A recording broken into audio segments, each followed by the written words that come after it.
This video shows the dissection of the posterior triangle. The skin has been reflected.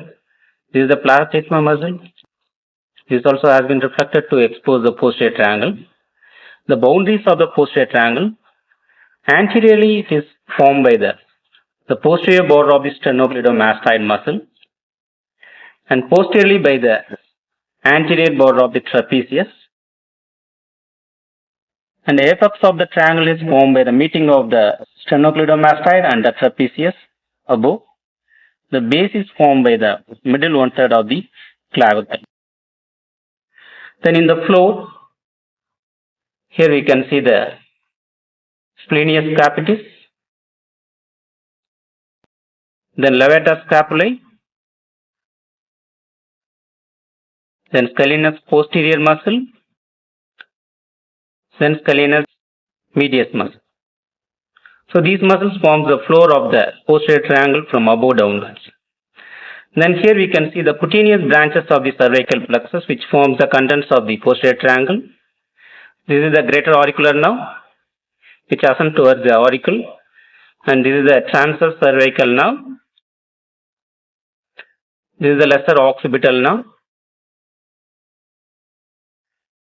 This is the supraclavicular nerve. So these four nerves form the cutaneous branches of the cervical plexus. This is the transverse cervical nerve of the neck. Then here we can see the accessory nerve,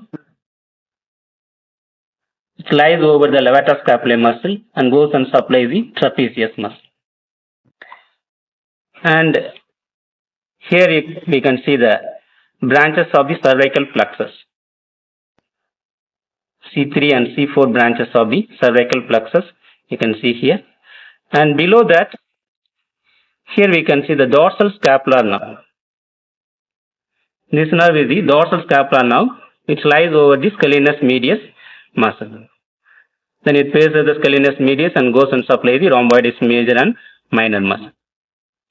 Then in between the scalenus medius and scalenus anterior, here we can see the upper trunk of the brachial plexus.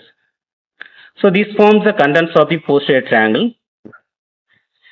The posterior triangle itself divided into two triangles by the inferior belly of the omohyoid muscle. This is the inferior belly of the omohyoid muscle, which divides the posterior triangle into above lying occipital triangle and below lying supraclavicular triangle. Then in the supraclavicular triangle, here we can see the